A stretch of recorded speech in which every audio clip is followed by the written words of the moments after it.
মৃত্যুই আসল সত্যি, আবেগঘন পোস্ট দিয়েছেন জনপ্রিয় মডেল অভিনেত্রী পিয়া জান্নাতুল। র্যাম্পে মডেলিং থেকে শুরু করে অভিনয় কিংবা আইন পেশা সবখানেই তিনি নিজের মেধার স্বাক্ষর রেখেছেন। তিনি হলেন পিয়া জান্নাতুল। পাশাপাশি সামাজিক যোগাযোগ মাধ্যমেও বেশ সোচ্চার এই তারকা। 23 জুন বাবার প্রথম মৃত্যুবার্ষিকীতে সামাজিক যোগাযোগ মাধ্যমে একটি আবেগঘন পোস্ট শেয়ার করেছেন তিনি। একই দিনে আরও দুটি মৃত্যুর খবর তাকে ভীষণভাবে স্তব্ধ এবং মর্মাহত করেছে।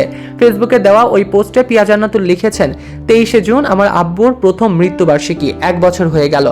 আজ তার কবরের সামনে দাঁড়িয়ে শুধু মনে হচ্ছিল মানুষ আসলে কত অল্প সময়ের জন্য আসে এই পৃথিবীতে। আর এর মধ্যে আজ আরও 2টি মৃত্যু সংবাদ পেয়ে মন ভারী হয়ে গিয়েছে।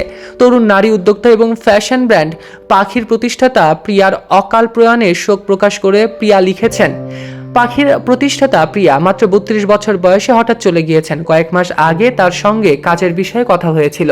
তার স্বপ্ন, তার ভিশন এবং তার বাংলাদেশকে নিয়ে তার পরিকল্পনা শুনে খুব ভালো লেগেছিল। এত অল্প বয়সে তার চলে যাওয়াটা আমার জন্য বিশ্বাস করতে কষ্ট হয়ে যাচ্ছে। একই সঙ্গে কোরিওগ্রাফার জাকির হোসেনের মৃত্যুর খবর জানিয়ে প্রিয়া জান্নাতুল বলেছেন, আরেকটি খবরও আমাকে ছুঁয়ে গিয়েছে। জাকির ভাই, যিনি আমার একটি চলচ্চিত্রে কোরিওগ্রাফার হিসেবে কাজ করেছিলেন, তিনি আর নেই। মাত্র 50 বছর তার। দিন শেষে একটা কথাই বারবার মনে হয়, মৃত্যুই আমাদের সবার শেষ গন্তব্য। তাই যতদিন বেঁচে আছি সুস্থ থাকার চেষ্টা করি, কারো কষ্টের কারণ হওয়ার চেষ্টা না করি, ভালোভাবে বেঁচে থাকি, ভালো মানুষ হওয়ার চেষ্টা করি। সবশেষে তিনি বলেন, কারণ আমরা চলে যাওয়ার পর মানুষ আমাদের সম্মান বা সম্পদ বা সাফল্যের কথাটা যতটা না মনে রাখবে, তার চেয়ে বেশি মনে রাখবেন আমার ব্যবহার এবং আমাদের মানবিকতা।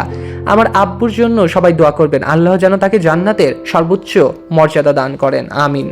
সৈকত আহমেদ নূর, সেলিব্রিটি লাইফলাইন।